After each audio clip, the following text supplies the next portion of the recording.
में fashion show.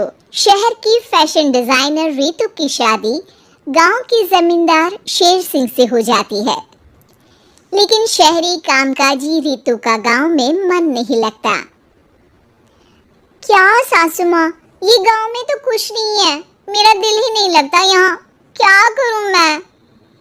अरे बेटा, जहाँ पति का कारोबार बीवी तो वही अच्छी लगती है ना। अब हम लोग इतने पैसे वाले हैं कि गांव में मेरे बेटे लायक लड़की ही नहीं मिली। अरे माँ, मैं तो ये बोल रही हूँ कि क्या करूँ जिससे मेरा थोड़ा दिल लगे। अरे बेटा, मैं भी शहर की थी, यहाँ आकर मैंने गांव में स्कूल खोल लिया। बच्चों को पढ़ाती थी तो मन लग जाता था।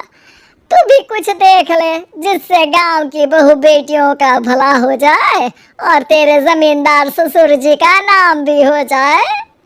रितु क्या करती? फैशन डिजाइनिंग वाले कपड़ों को गांव की औरतों पर कैसे ट्राई करती। लेकिन एक दिन, अरे क्या बात है डार्लिंग, बड़ी जल्दी उठ गई। और ये हाथ में फेविकॉल और कागज, कहाँ जा रही हो? मैंने सोच लिया है कि मैं अपना फैशन बुटीक खोलूंगी। गांव की औरतों को सजा धजा कर फैशन शो करूंगी और यहाँ की औरतों को भी शहर के फैशन से वाकिफ करवाऊंगी। फैशन और यहाँ की औरतें? अरे इन लोगों को तो बस चूल्हा चौका आता है। खाली समय में एक दूसरे के सर से जुए निकालती हैं या फिर अचार पापड़ बनाती है। इन लोगों के बस के नहीं है फैशन को समझना।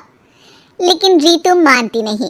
वो पूरे गांव में पोस्टर चिपका देती है कि किसी को भी नए डिजाइन के कपड़े पहनने का शौक है तो जल्दी जमींदार की बहू से मिले। लेकिन रितु की दुकान में 2 दिनों तक तो कोई आता ही नहीं। पर एक दिन, अरे कमला, क्या हुआ? क्या देख रही हो? ये पुतला देख रहा है दीदी। क्या दिख रहा है इसमें ऐसा? अब देखो तो दीदी, ये पुतला मेरे जैसा ही है ना, पतला दुबला लंबा, बस मैं काली और ये गोरा। तो ये बता, इस पुतले के कपड़े तुझे कैसे लग रहे हैं? अरे कपड़े तो बहुत ही सुंदर है दीदी, लेकिन तू ना बस कल इसी समय आ जाना और अपने जैसी 2-3 और को भी ले आना। अगले दिन कमला 2 लड़कियों को लेकर आ जाती है। रितु उन लोगों को अपने हाथ के सिले कपड़े पहनाती है और घर भेज देती है। उन लोगों को गांव की दूसरी औरतें भी देखती हैं। और फिर क्या, अगले दिन रितु जब दुकान खोलती है तो सामने बहुत सी औरतें उसके बनाए डिजाइनर कपड़े पहनने को तैयार खड़ी होती हैं। तुम लोगों को कपड़े के साथ ही हल्के मेकअप और स्किन केयर की भी क्लास देनी पड़ेगी। रितु गांव की औरतों को फैशन का ज्ञान देने में लग जाती है। एक दिन रितु का पति कहता है, अरे रितु, तुम्हारी फोटो पेपर में आई है।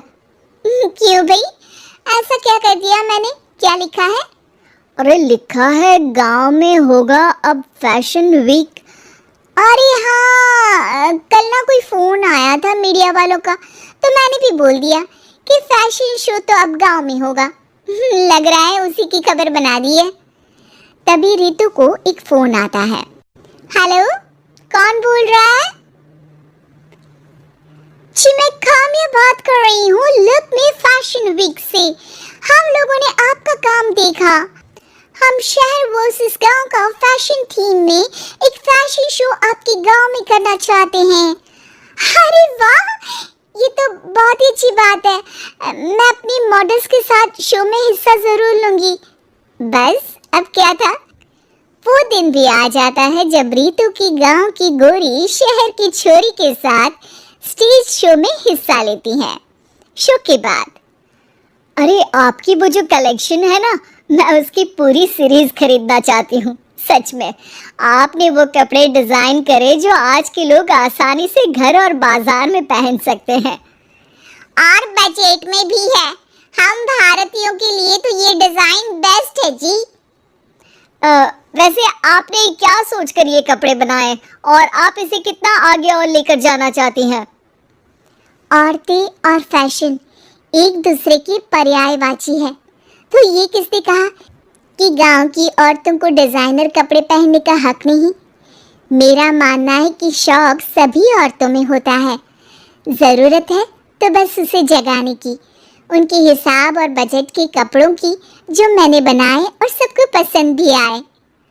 अब रितु का गांव हर जगह प्रसिद्ध है, ना सिर्फ रितु के लिए बल्कि वहाँ की औरतों की फैशन के लिए भी।